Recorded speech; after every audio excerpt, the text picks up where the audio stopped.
ইতিমধ্যে অনেকগুলো প্রশ্ন আমাদের কাছে আমরা দেখতে পাচ্ছি। এর মধ্যে নূর আহমেদ বারভূঁইয়া এই আইডি থেকে আপনি লিখেছেন, মৃত্যুর সময় কালিমা নসিব হওয়ার জন্য কি আমল করতে হবে? একজন ইমানদারের সবচেয়ে বড় চাওয়া, সবচেয়ে বড় পাওয়ার বিষয় হলো যে তার জীবন যখন তিনি অবসান হবে তখন তার ঈমান সাথে থাকবে, ঈমান সাথে নিয়ে তিনি যেতে পারবেন। দুনিয়া থেকে যাওয়ার সময় যদি আমরা ঈমানদার হয়ে যেতে পারি, মান কানা আখিরু কালামিহি লা ইলাহা ইল্লাল্লাহ দাখালাল জান্নাহ, যে ব্যক্তির জীবনের শেষ কথা হবে লা ইলাহা ইল্লাল্লাহ, অর্থাৎ ঈমানের উপরে অটল অবিচল অবস্থায় যে ব্যক্তির মৃত্যু হবে সে ব্যক্তি জান্নাতে প্রবেশ করবে। অতএব মৃত্যুর সময় যেন আমাদের কালিমা নসিব হয়, মৃত্যুর সময় যেন আমাদের ঈমান থাকে, বিশেষ করে মৃত্যুর সময় শয়তানের সাথে ঈমানদারদের লড়াই হয়ে থাকে। একজন ঈমানদার তিনি তার জীবন সায়ান্ন যখন উপনীত হন, মালাকুল মউতের সাথে যখন সাক্ষাৎ হবেন, ওই সময়টাতে তাকে বেঈমান করার জন্য শয়তান নানাভাবে চেষ্টা চালায়। শয়তানের সেই চেষ্টায় অনেকে পরাস্ত হন, আবার অনেকে ঈমানের উপরে অটল থাকেন। এজন্য মৃত্যুর আগ মুহূর্ত পর্যন্ত একেবারে পুরো জীবনেই ঈমানের চর্চা করার পাশাপাশি মৃত্যুর মুহূর্তেও যেন ঈমানের উপর আমরা অটল থাকি, তার জন্য আমাদের বিশেষ যত্নশীল হওয়া প্রয়োজন। সেজন্য ভাই নূর মোহাম্মদ, আপনার প্রশ্নটি খুবই গুরুত্বপূর্ণ। এই প্রশ্ন উত্তরে আমরা বলতে চাই যে আল্লাহ সুবহানাহু ওয়া তাআলা বলেছেন, ইন্নাল্লাযীনা ক্বালু রাব্বুনাল্লাহ সুম্মা ইসতাকামু, যে মানুষগুলো আল্লাহকে রব হিসাবে স্বীকৃতি দিয়েছেন এবং এটার উপরে সরল সঠিক পথে থেকেছেন, ডানে বামে কোনো রিস্কের পথে যান নাই, সবসময় সতর্কতামূলক পন্থা অবলম্বন করে হাইওয়ে দিয়ে চলেছেন, গলিপথ গিরিপথ বিশেষ করে যেগুলো বিভ্রান্তির বেড়াজাল তৈরি করতে পারে সেরকম কোনো পথে যাননি, অর্থাৎ নিজের ঈমানকে সেভ করার জন্য নানাভাবে চেষ্টা অব্যাহত রেখেছেন, তাতানাজ্জালু আলাইহিমুল মালাইকা, এই লোকগুলোর মৃত্যুর সময় আল্লাহর ফেরেশতারা এসে তাদেরকে সুসংবাদ দিয়ে জান্নাতে নিয়ে যান। তো এই আয়াত থেকে বোঝা গেল যে আল্লাহকে রব হিসাবে স্বীকৃতি দেওয়ার পর এটার উপর অটল অবিচল থাকা, সিরাতে মুস্তাকিমের উপরে থাকা, সরল সঠিক পথে থাকা, কোরআন সুন্নাহর আলোকে চলা এবং বিভ্রান্তি বা সন্দেহের যে বেড়াজাল আছে সেখান থেকে নিজেকে দূরে রাখা, এটি মৃত্যুর সময় ঈমান নসিব হওয়ার অন্যতম একটি আমল। আরেকটি আমলের কথা বলতে পারি, আল্লাহ সুবহানাহু ওয়া তাআলা কোরআনে কারিমে বিভিন্ন দোয়া আমাদেরকে শিক্ষা দিয়েছেন। নবী সাল্লাল্লাহু আলাইহি ওয়াসাল্লাম বিভিন্ন দোয়া আল্লাহ তাআলার কাছে করতেন। এর মধ্যে থেকে একটি দোয়া হলো কোরআনে কারিমের দোয়া, যে আল্লাহ সুবহানাহু ওয়া তাআলা ইরশাদ করেছেন, রব্বানা লা তুযিগ কুলুবানা বা'দা ইয হাদাইতানা ওয়া হাব লানা মিন লাদুনকা রাহমা। আল্লাহ, একবার হেদায়েত দেওয়ার পর আপনি আমাদের অন্তরকে আর বক্র করে দিবেন না, বাঁকা করে দিবেন না, এবং আপনার পক্ষ থেকে আপনি আমাদেরকে রহমত এবং অনুগ্রহ দান করুন। এই যে দোয়া, এই দোয়ার মাধ্যমে হেদায়েত পাওয়ার পর যেন আমরা আর বিভ্রান্তির দিকে না যাই, হেদায়েত পাওয়ার পর যেন আমরা আর গোমরাহির দিকে না যাই, সেজন্য আল্লাহ সুবহানাহু ওয়া তাআলার কাছে কিন্তু পানাহ চাওয়া হলো। অতএব এই দোয়া আপনি যত বেশি বেশি পড়বেন, আশা করা যায় আল্লাহ রাব্বুল আলামিনের কাছে আপনি ঈমানকে অটল অবিচল রেখে দুনিয়া ত্যাগ করতে পারবেন এবং আল্লাহর সাথে সাক্ষাৎ করতে পারবেন। ঈমান মৃত্যু নসিব হওয়ার জন্য নবী সাল্লাল্লাহু আলাইহি ওয়াসাল্লামের অনেকগুলো দোয়া রয়েছে এবং অনেকগুলো আমল রয়েছে। কমন যে দোয়াগুলো আছে নবী সাল্লাল্লাহু আলাইহি ওয়াসাল্লাম প্রতিনিয়ত পড়তেন, সেগুলো আমরা পড়তে পারি। আর বিশেষ করে মেসওয়াকের আমলটির ফজিলত বর্ণনা করতে গিয়ে অনেক উলামা একরাম, অনেক বিশেষজ্ঞগণ বলেছেন যে ঈমানের মৃত্যু এর মাধ্যমে নসিব হয়। নবী আলাইহিস সালামের জীবনের শেষ আমল ছিল মেসওয়াক করা। জীবন সায়ান্নে যখন তিনি দুনিয়া ত্যাগ করছিলেন, ওই সময়টাতে তার অন্য এত কাজ থাকতে মেসওয়াক করার কি প্রয়োজন হলো যে তিনি মেসওয়াক করতে করতেই কিন্তু দুনিয়া থেকে চলে গেলেন। এখান থেকে অনেক উলামা একরাম মাসআলা বা ইজতিহাদ করে বলেন যে মিসওয়াকের ব্যবহার এটি মানুষের ঈমানের মৃত্যুকে ত্বরান্বিত করে এবং ঈমানের মৃত্যুকে সহজ করে। আর অনেক আমল আছে ঈমানের মৃত্যু নসিব হওয়ার জন্য, সে আমলগুলো আমরা করার চেষ্টা করবো ইনশাআল্লাহ তাআলা। পাহাড়ে প্রায় রক্তক্ষয়ী সংঘর্ষ হচ্ছে। পাহাড়িদের একটা অংশ সেখানকার স্বাধীনতা কিংবা স্বায়ত্তশাসন চাচ্ছে, তাদের বড় একটা অংশ অস্ত্রসজ্জিত। এরপরে বাংলাদেশ সরকারের ভূমিকা কী হওয়া উচিত বলে আপনি মনে করেন? সংখ্যাগরিষ্ঠ মুসলমানদের এই ভূমি, এটার কোনো অংশকে বিচ্ছিন্ন করার জন্য যদি কেউ অপচেষ্টায় লিপ্ত হয়, বিশেষ করে যারা নিজেদেরকে পাহাড়ি দাবি করছে, তারা বৌদ্ধ ধর্মের অনুসারী বেশিরভাগই, এবং তাদের একটা বড় অংশ খ্রিস্টান হয়ে গেছে। তো মুসলমানদের অধ্যুষিত এই ভূমি, যেখানে অন্যান্য ধর্মাবলম্বীরাও থাকেন এবং মুসলমানরা শান্তিপূর্ণভাবে সহাবস্থান করছেন অন্যদের সাথে, তো এই ভূমিটাকে যারা দুই টুকরো করে সেখানে বৌদ্ধ বা খ্রিস্টান রাষ্ট্র গড়ার স্বপ্ন দেখছে, বা বাহিরের কোনো দেশের, অমুসলিম কোনো দেশের স্বার্থকে যারা রক্ষা করার জন্য কাজ করছে তাদের বিরুদ্ধে কঠোর ব্যবস্থা গ্রহণ করবার কোনো বিকল্প নেই। আমাদের যে দেশপ্রেমিক সেনাবাহিনী রয়েছে, আমার মনে হয় যে তাদের আন্তরিক প্রচেষ্টাই এর জন্য যথেষ্ট। ইতিমধ্যে তারা সেটি করছে না। এর পাশাপাশি জনগণকে যদি তারা প্রয়োজন মনে করেন, জনগণকে তারা এই কাজে ইনভলভ করবেন, অথবা সরকার যদি মনে করেন, অথবা যদি সুযোগ তৈরি হয়, তাহলে আমাদেরও আল্লাহকে সন্তুষ্ট করবার জন্য এই নিজের প্রিয় মাতৃভূমি, এই ভূখণ্ডকে রক্ষা করার জন্য আমাদেরকে যার যার জায়গা থেকে ভূমিকা রাখতে হবে এবং কাজ করতে হবে। অতএব এ ব্যাপারে একেবারেই কঠোর হস্ত হওয়া উচিত বলে আমি মনে করি। আমার ক্ষুদ্র ধারণা যে এখানে যদি কোনো প্রকার শিথিলতা করা হয়, কোনো প্রকার যদি দুর্বলতা প্রদর্শন করা হয়, তাহলে সেক্ষেত্রে তারা আরও চেপে বসবে। দীর্ঘদিন পর্যন্ত তারা সেখানে অশান্তি সৃষ্টি করার পায়তারা করে আসছে। মনিজাহান লিখেছেন, তালাকপ্রাপ্তা নারী আর বিধবা নারীর ইদ্যত কি এক? তালাকপ্রাপ্তা নারী 3 মাস ইদ্যতকালে বিয়ে করা ছাড়া স্বাভাবিক জীবনযাপন করতে পারবে কি না? তালাকপ্রাপ্তা নারী আর বিধবা নারীর ইদ্যতের সময়সীমা এক নয়।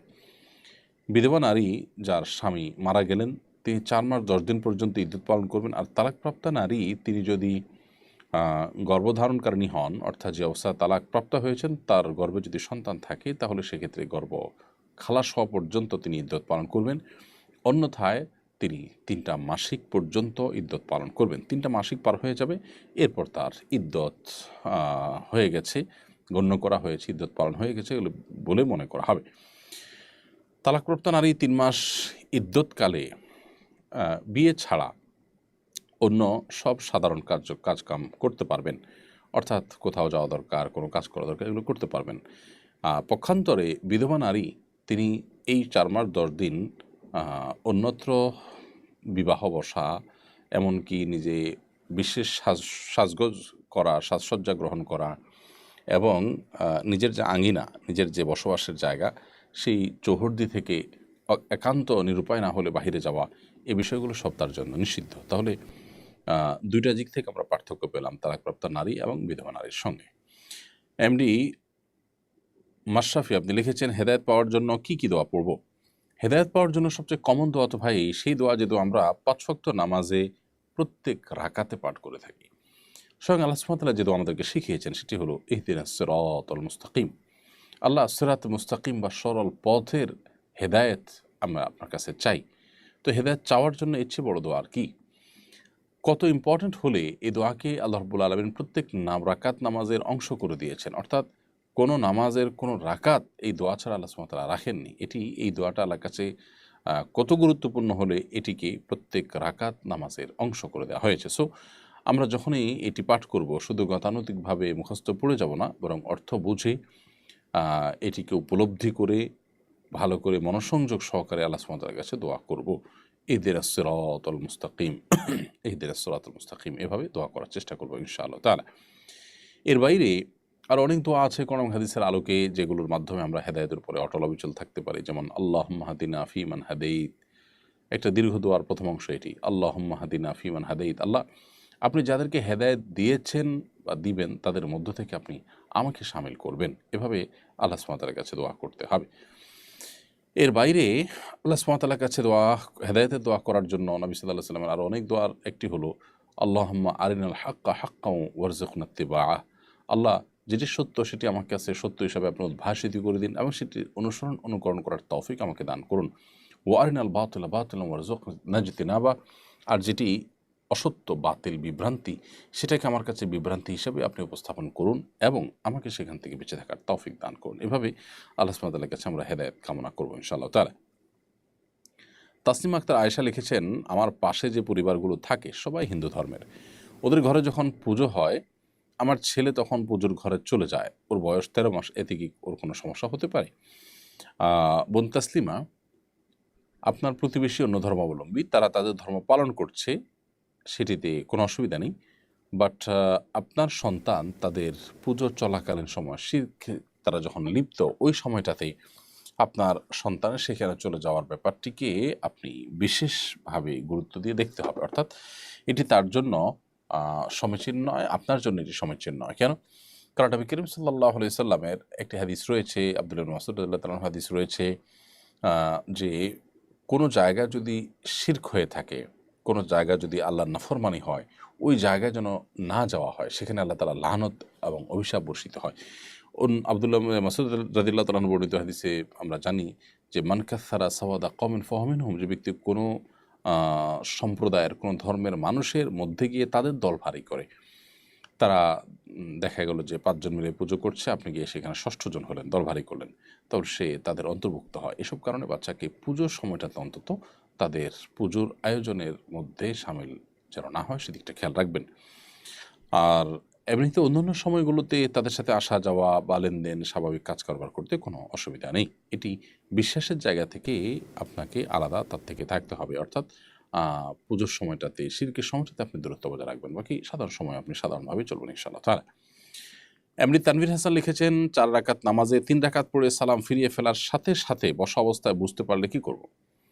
নামাজ হলো ৪ রাকাত, আপনি ৪ রাকাত বিশিষ্ট নামাজ, কিন্তু তৃতীয় রাকাতে আপনি বসে সালাম ফিরিয়ে ফেলেছেন এবং বসা অবস্থায় আপনার মনে হয়েছে সালাম দুদিকে ফেরানো শেষ, কথাবার্তা বলেননি, উঠে হাঁটাহাঁটি করেননি, এমত অবস্থা আপনি মনে হয়েছে কেবলামুখী আছেন, ওই অবস্থায় দাঁড়িয়ে আরও ১ রাকাত পড়বেন, পড়ে শেষে সেজদায় সাহু দিয়ে নেবেন, ইনশাআল্লাহ নামাজ হয়ে যাবে। এরপর তাসনিম সিরাত আপনি লিখেছেন, ৫ ওয়াক্ত নামাজ ঠিক মতো পড়তে পারি না, নামাজের উদাসীনতা দূর করতে এবং মনোযোগ ফিরিয়ে আনতে কী করব? ভাই তাসনিম, নামাজে উদাসীনতা দূর করবার জন্য নামাজের গুরুত্ব বুঝেন এরকম মানুষগুলোর সাথে আপনাকে উঠা বসা করতে হবে। সেই সাথে আল্লাহ সুবহানাহু ওয়া তাআলার কাছে একটি দোয়া করবেন, কোরআনে বর্ণিত দোয়া, যেটি ইব্রাহিম আলাইহিস সালাম করেছেন, রব্বি জাআলনি মুকিমাস সালাহ ওয়া মিন যুররিয়্যাতি রব্বানা ওয়া তাকাব্বাল দুআ। আবারও বলছি, রব্বি জাআলনি মুকিমাস সালাহ ওয়া মিন যুররিয়্যাতি, আল্লাহ, হে আমার রব, আপনি আমাকে সালাত কায়েম করুন, কারিব করুন, এবং আমার সন্তানদের মধ্যেও সালাত কায়েমকারী আপনি বানান। রব্বানা ওয়া তাকাব্বাল দুআ, এবং হে আমার রব, আপনি আমার দোয়া কবুল করুন। তো এইভাবে আল্লাহ সুবহানাহু ওয়া তাআলার কাছে বেশি বেশি করে আপনি সালাত কায়েমকারী যেন হতে পারেন, তার জন্য দোয়া করবেন। সালাতকারীদের সাথে আপনি উঠা বসা করবেন, আর মনোযোগ সালাতের ধরে রাখার জন্য বিশেষভাবে লম্বা সময় নিয়ে, দীর্ঘ সময় নিয়ে যত আস্তে আস্তে নামাজ পড়বেন, তত বেশি নামাজে মনোযোগ থাকবে ইনশাআল্লাহ তাআলা। ফরিদপুরে কথিত সুফিবাদ চর্চা ও লালনবাদের ছদ্মাবরণে অল্প বয়সী নারীদের খ্রিস্ট ধর্মে দীক্ষিত করার অভিযোগ উঠেছে একটা চক্রের বিরুদ্ধে। বিষয়টা বিভিন্ন ইলেকট্রনিক মিডিয়াতে এসেছে, এবারে স্থানীয় জাতীয় পর্যায়ে আমাদের করণীয় কী? এই নিউজটি আমিও দেখেছি, কোনো কোনো গণমাধ্যমে উঠে এসেছে, বাট এইটার ব্যাপারে কোনো অ্যাকশনে যাওয়া হয়েছে, অর্থাৎ সরকারের তরফ থেকে কোনো অ্যাকশন নেওয়া হয়েছে বলে আমাদের জানা নেই। অতএব আমরা আশা করব যে এই বিষয়টিকে তদন্ত করে যথোপযুক্ত ব্যবস্থা যেন গ্রহণ করা না হয়। আমাদের দেশে নানা রকমের ফাঁদে ফেলে, মানুষকে বিভ্রান্তের মধ্যে ফেলে বিভিন্ন ধর্মে দীক্ষিত করা হচ্ছে দীর্ঘদিন থেকে। খ্রিস্টান ধর্মে মানুষকে দীক্ষিত করার কথা আমরা জানি, আহমদিয়া অর্থাৎ কাদিয়ানি ধর্মে মানুষকে দীক্ষিত করার কথা আমরা জানি। এগুলোকে মানুষ মুসলমানদের ধর্ম মনে করে অনেকটা বিভ্রান্ত হয়ে তাদের দলে ভিড়ে যায়। তো এই বিষয়গুলো আসলে খুব সিরিয়াসলি দেখা উচিত, এবং এগুলোর ব্যাপারে কেন জানি যারা যখন ক্ষমতা আসেন তারা একটু উদাসীন থাকার চেষ্টা করেন বা ভয় পান হয়তোবা, যে এটাকে তারা মনে করেন স্পর্শকাতর ইস্যু।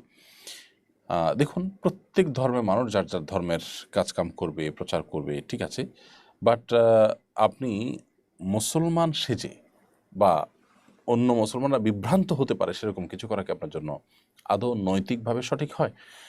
আমি একটি ব্র্যান্ড আমার আছে, সেই ব্র্যান্ড এটার কাছাকাছি আরেকটা নাম বা কাছাকাছি ডিজাইনের, কাছাকাছি লোগোর আরেকটা নাম, আরেকটা ব্র্যান্ড যদি কেউ দাঁড় করায়, আমি নিশ্চয়ই সেটাকে নৈতিক বলতে পারি না, আপনি নিশ্চয়ই সেটাকে নৈতিক বলবেন না, সেটা না জায়েজ হতে পারে না। সংশ্লিষ্ট অথরিটি কখনো সেটাকে অনুমোদন দিবে না যে দুইটাই প্যারালালে যদি চলে তাহলে মানুষ তো বিভ্রান্ত হয়ে যাবে, এবং এটা যে নকল, আপনি যেটা করেছেন এটা যে নকল, সেটা বোঝার অপেক্ষা রাখে না।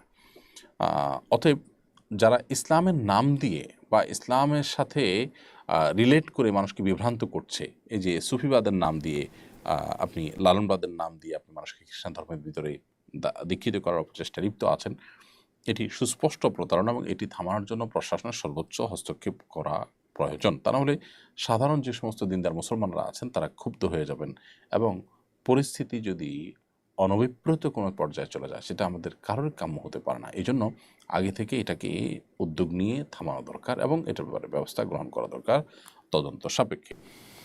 আমরা জানি যে খ্রিস্টানরা এদেশে মুসলমানদেরকে বিভ্রান্ত করার জন্য নাম দেয় ঈসাই মুসলিম। আর কাদিয়ানীরা বিভ্রান্ত করার জন্য বলে আহমদিয়া মুসলিম, মানে আপনি মুসলিম ঠিক আছেন, অথচ আপনি যদি মোহাম্মদ সাল্লাল্লাহু আলাইহি ওয়াসাল্লামের প্রতি ঈমান না আনেন তাহলে আপনি কাফির। আপনি যদি মোহাম্মদ সাল্লাল্লাহু আলাইহি ওয়াসাল্লামকে শেষ নবী বিশ্বাস না করেন তাহলে আপনার ঈমান থাকে না। এখন ঈমান থাকা না থাকার বিষয়গুলো নিয়ে আজকাল আমরা অনেকে এমনভাবে মন্তব্য করি যেন আমরা এই বিষয়ে বিশেষজ্ঞ। আমাদের কাছে ভাবটা এমন মনে হয় যে ঈমান এটা বোধহয় একবার আনলে জীবনে আর কখনো যাবে না। ঈমান বোধহয় চিরকাল টিকে থাকে এমন কোনো বিষয়। অথচ ঈমান হলো বিশ্বাস। আপনার বিশ্বাস পরিপন্থী কোনো কিছু আপনি করেছেন, বলেছেন, প্রকাশ করেছেন, এটাই আপনার ঈমানহীনতার প্রমাণ। অতএব এটার বোঝার জন্য খুব বেশি পণ্ডিত হওয়ার প্রয়োজন নেই। এমত অবস্থায় যারা লালনবাদ, সুফিবাদ চর্চার নামে খ্রিস্টান ধর্ম প্রচার করছে এবং অল্প বয়সী নারীদেরকে টার্গেট করছে, তাদের বিরুদ্ধে যথাযথ ব্যবস্থা গ্রহণ করবার জন্য সংশ্লিষ্ট কর্তৃপক্ষে বিনীতভাবে আমি আহ্বান জানাচ্ছি। জাহির আহমেদ ভূঁইয়া লিখেছেন, নামাজে ইমাম সাহেব রুকু হতে উঠে রব্বানা লাকাল হামদ বলবেন কি? ইমাম সামি আল্লাহু লিমান হামিদাহ শুধু এটুকু বলবেন, আর মুক্তাদি বলবেন বাকি অংশ, অর্থাৎ রব্বানা ওয়ালাকাল হামদ হামদান কাসীরান তাইয়িবান মুবারাকান ফিহ, এটা বলবেন মুক্তাদি।